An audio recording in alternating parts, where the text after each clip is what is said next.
பிள்ளைகளை வளர்க்கும் போது முக்கியமாக நாங்க செய்ய வேண்டிய ஒரு விஷயம், பிள்ளைகளை தோல்விகளை ஏற்றுக்கொள்ளக்கூடிய மனநிலையை உருவாக்க வேண்டும். இங்கதான் பிள்ளைகள் பாதிக்கப்படும். பிள்ளைகளுக்கு வெற்றி தோல்வி ரெண்டையும் ஏற்றுக்கொள்ளக்கூடிய மனநிலையை நாங்க கண்டிப்பா கொடுக்கணும். நம்மட பிள்ளை நம்மட செல்லம் நம்மட உள்ளதும் உண்டு, முன்னம் கண்டது, அது விழுகிறத நாம விரும்பல, அது அழுகுறத நாம விரும்பல, ஓகே. ஆனா வாழ்க்கையில எல்லாம் இருக்குது, அதுக்கு நம்மட பிள்ளை பழகணும். அங்க முள்ளும் இருக்கி, தண்ணியும் இருக்கி, கல்லும் இருக்கி, சோறும் இருக்கி, நல்ல பளிங்கு தரையும் இருக்கி. நம்மட பிள்ளை இந்த முள்ளால எப்படி போகணும், அந்த கல்லால எப்படி போகணும், இந்த சுதிக்கு சேத்துல எப்படி போகணும், தண்ணியில எப்படி போகணும், பளிங்கு தரையில எப்படி போகணும்ங்கிற ட்ரைனிங்கை நம்ம கொடுக்காம பளிங்கியிலேயே மட்டும் நடக்க விட்டா தண்ணியில நின்று தவிக்க தொடங்கிடும். தோல்விகளை ஏற்றுக்கொள்ளக்கூடிய மனநிலையை பிள்ளைக்கு உருவாக்கணும். அது எப்படி உருவாக்குறேன்? கேட்கிற எல்லாத்தையும் கொடுத்தா நீங்க தோல்வியை ஏற்றுக்கொள்ளக்கூடிய மனநிலையை உருவாக்கல. கேட்கிற எல்லாத்தையும் கொடுக்க கூடாது, கொடுக்கக்கூடியதை மட்டும்தான் நீங்க கொடுக்கணும். இல்லைங்கிறத இல்லைன்னு தான் வளர்க்கணும். சிலதை கொடுக்க இயலாம இருக்கும். நீங்க நம்மட உள்ளது ஒரு பிள்ளை, நம்ம மின்னிய வித்தாலும் இதை வேண்டி கொடுக்கணும் நினைக்கப்படா. இல்ல மகன், அதுக்கு பாப்பா கிட்ட வசதி இல்லை, உமா கிட்ட வசதி இல்லை, அது கூட இல்லாட்டி அது விலை கூட தேவையில்லைம்மா. இல்லைண்டா இல்லதான் அவன் அடம் பிடிப்பான். அந்த பிள்ளைகள் உங்களோட மீட்டரை பிடிக்கும். 12 மணிக்கு மைல ஒன்றும்பா, ஒரு மைல ஓம்பா. 12 மணி மகன் கடையெல்லாம் பூட்டி எம்பிங்க, மைலோ ஓம்பா. நீங்க இல்ல மகன், இங்க அம்மா கிட்ட இல்ல, விடிஞ்சதும் வேண்டி தரேன், இல்லாட்டி காசு இல்ல, கடை பூட்டி இருட்டு, இங்க ஜன்னல்ல துறம் இருட்டுடா, இல்லடா. நீ காத்தோண்டு உருண்டு பிறண்டு படுத்தாக்கள் அழும்பி இம்மா அங்கால வீட்டுல இருந்து என்னடி சத்தம்டா அவ கேட்க, இங்கால தங்கச்சிக்காரு என்ன ராத்தாண்டா, ஊர் அப்படியே லைட்டு போட்டு அப்படியே நாலு ஊடு முழிச்சிட்டு இருக்கும், ஒரே ஒரு ஜீவன் கத்திக்கிட்டு இருக்கும். இப்ப மைலோ கொடுத்தே ஆகணும். 1 மணித்தியாலமா கத்துவான், நேரம் 1 மணி, இப்ப மைலோ கொடுத்தே ஆகணும், வேற வழி இல்லை.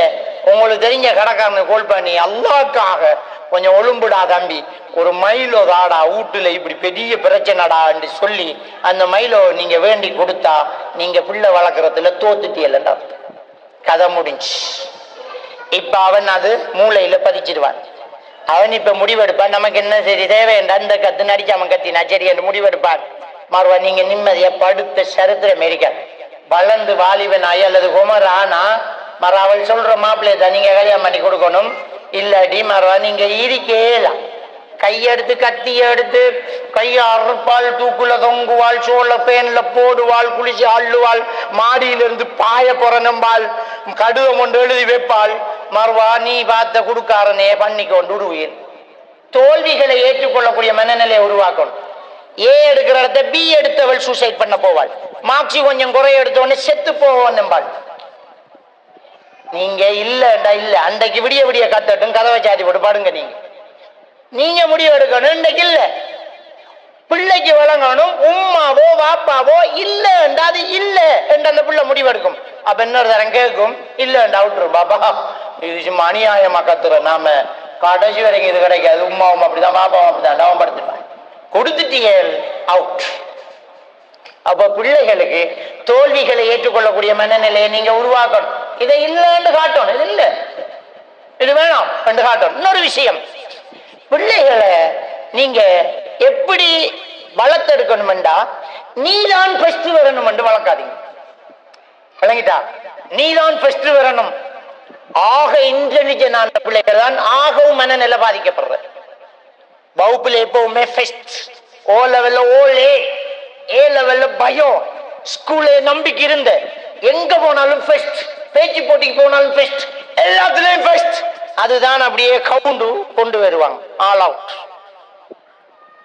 மென்டல் ஸ்ட்ரெஸ், ஆளுக்கு பெரிய பிரச்சனை, மேனியா, ஆள் கன்வர்ஷன் டிஸார்டர், ரொம்ப பெரிய பேனிக் டிஸார்டர், அப்படி இப்படி அள்ளிக்கு வருவாங்க.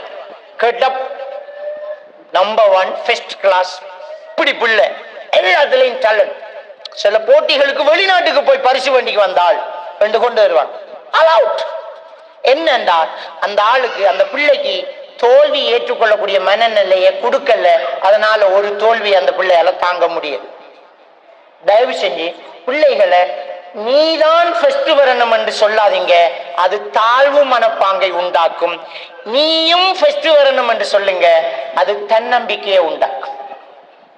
நீயும் ஃபர்ஸ்ட் வரணும் என்று சொல்லுங்க. இன்னொரு பிள்ளை கூட மார்க்ஸ் எடுக்கிறத நீங்க என்ன செய்யப்படா, கனெக்ட் பண்ணி அதோட சேர்த்து வச்சு நாளும் பேசப்படா. நம்ம செய்ய பெரிய தப்பு அது. பிள்ளைகிட்ட இருந்தான், புருஷன்கிட்ட இருந்தான், பெரிய ஆளுகிட்ட இருந்தான், சின்ன ஆளுகிட்ட இருந்தான். அவளை பார்த்தையா எப்படி இருக்காள்னு சொன்னா உங்களுக்கு எப்படி இருக்கு? இன்னொரு பொம்பளை உங்களோட புருஷன் காட்டி அவன் என் தம்பியில கொண்டாடிய பார்த்தையாடி அவள் எப்படி இருக்காள் சொன்னா உங்களுக்கு நீ நஞ்சு ஊச்சி சாகணும் போல இருக்குமா இல்லையா? அப்ப கம்பையா பண்ணினா உங்களாலேயே தாங்கல, பிள்ளையால மட்டும் தாங்கலமா. நாம என்ன நினைக்கமெண்டா, கம்பையா பண்ணினா பிள்ளைக்கு ரோஷம் பெருமென்று நினைக்கும். பாடுறா உண்ட தம்பிடா, உன்னை விட எழுமை பாடுறா, எடுத்துக்கிற மார்க்ஸ பாடுறா, உண்ட சாச்சிட மகனை பாடுறான் பாடுறான், உனக்கு இலக்காரமாடா அங்க அந்த பிள்ளைய பாடுறான்.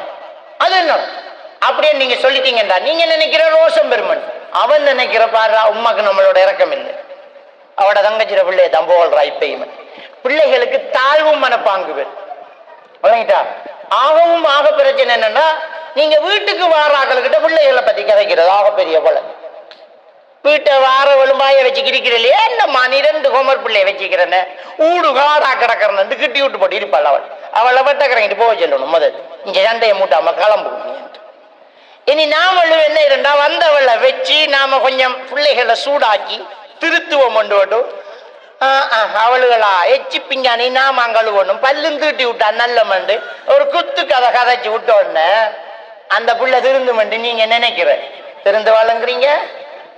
இனி அதையும் செய்ய மாட்டோம் போ, நீ இப்படி சின்னவளு தானே, இனி எச்சிப்பிங்கானே தூக்குறல்ல பாப் சேலஞ்ச். அப்ப புள்ள திருந்துமா? அப்ப நாம அப்படி சொன்னவள வாய அடைக்கணும். எந்த புள்ள தான் எல்லா வேலையும் செய்யற. இப்ப அவளுக்கு வருத்தம், இப்ப அவளுக்கு கொஞ்சம் சுகம் இல்லை, இப்ப அவளுக்கு மாசம், அவளே இல்லாமைகள் இல்லாட்டி எந்த புள்ள இதெல்லாம் பார்த்துக்கு இருக்காது, நீங்க சும்மா இருங்க எங்கட பிள்ளை எல்லாம் செய்யறேன்னு சொல்லி பாருங்க. இப்ப வீட்டுக்கு படுத்த பிள்ளை படுத்துக்கணும், என்னடா நம்மளை இப்படி புகழ்றாங்க, நாம எப்படிடா இனி படுக்கிறோம் வாரவ கட்டுறதுக்கு வெறும் வரலாம். தயவு செஞ்சு உங்களோட பிள்ளைகளை அடுத்தாக்கள்கிட்ட நல்லா பேசுங்க. உங்களோட குடும்ப ரகசியம் உங்களோட இருக்கு, கம்பையா பண்ணி பேசாதீங்க, பிள்ளைகளை ஒப்பிட்டு பேசாதீங்க, அவனை பாரு வேணா பாருங்காதீங்க. நாம செய்யக்கூடிய ஆகப்பெரிய தவறு என்னண்டா, இன்னொரு பிள்ளை எடுத்த மார்க்ஸ பார் என்கிறது.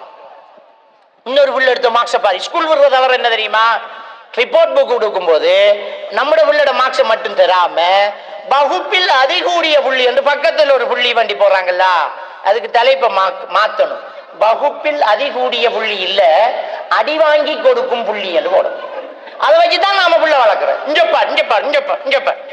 பாடுறா, நீ எத்தனை எடுத்திக்காய் கணிதத்துல 40, உண்ட வகுப்புல ஒருத்தி 100 எடுத்திருக்கா அப்படியாண்டா, நீ அதான் அடி. உங்களுக்கு என்ன தெரியாது, அடுத்த கொண்ட பிள்ளை எத்தனை மார்க்ஸ் எடுத்தது அவனுக்கு கொண்ட பிள்ளை 40 எடுக்குதுன்னு சந்தோஷப்படு. எத்தனையோ பிள்ளைகள் பள்ளிக்கூடத்துக்கு போகவே தகுதி இல்லாம டவுன் சிண்டத்துல பிள்ளைகள் இருக்குது, ஓட்டிசம் உள்ள பிள்ளைகள் இருக்குது, நம்ம உள்ள 40 எடுத்துட்டு பெருமைப்படுங்க. ஆனா பிள்ளைகளுக்கு என்ன சொல்லணும்டா, அடுத்த முறை இதை விட கூட எடுக்கணும் மகள் என்று மோட்டிவேஷன் பண்ணுங்க. அடுத்த வாட்டி இதை விட கூட எடுக்கணும். Very good. எந்த பிள்ளை நீ ஏதோ டென்ஷன்ல விட்டிருக்காய், அடுத்த முறை வெண்டு காட்டணும். அதாவது அந்த பிரச்சனைக்கு முகம் கொடுக்க பிள்ளைக்கு பழக்குங்க. ஒண்ணும் இல்லடா, யோசிக்காத. அது மார்க்ஸ் குறை எடுத்துக்கு நீ காய்ச்சலோட இருந்த, பாப்பம்மா மவுத்தானே, இந்த கொரோனா வந்த, அதுல நீ சரியா மார்க்ஸ் எடுக்கல, நீ யோசிக்கலடா. ஒன்றும் பிரச்சனை இல்லை. நமக்கு இது சொர்க்க நரகம் தீர்மானிக்கிறது இல்ல. நாம 5 நேரம் தொழுதா நமக்கு சொர்க்கம் கிடைக்கும். அடுத்த முறை கொஞ்சம் கூட எடுப்பாய். நீ ஒண்ணு இல்லை, எனக்கு நம்பிக்கை இருக்கு. 2 பிள்ளைக்கு சொல்லி பாருங்க, நம்மட பிள்ளை படிக்கும். அப்ப பிள்ளைகளுக்கு தோல்விகளை ஏற்றுக்கொள்ளக்கூடிய மனநிலை கண்டிப்பாக உருவாக்கப்பட வேண்டும். அதான் இன்றைய காலகட்டத்தில் குழந்தை வளர்ப்புல குழந்தைகளுக்கு கொடுக்கக்கூடிய முக்கியமான ஒரு விஷயம் மோட்டிவேஷன். என்ன மோட்டிவேஷன்?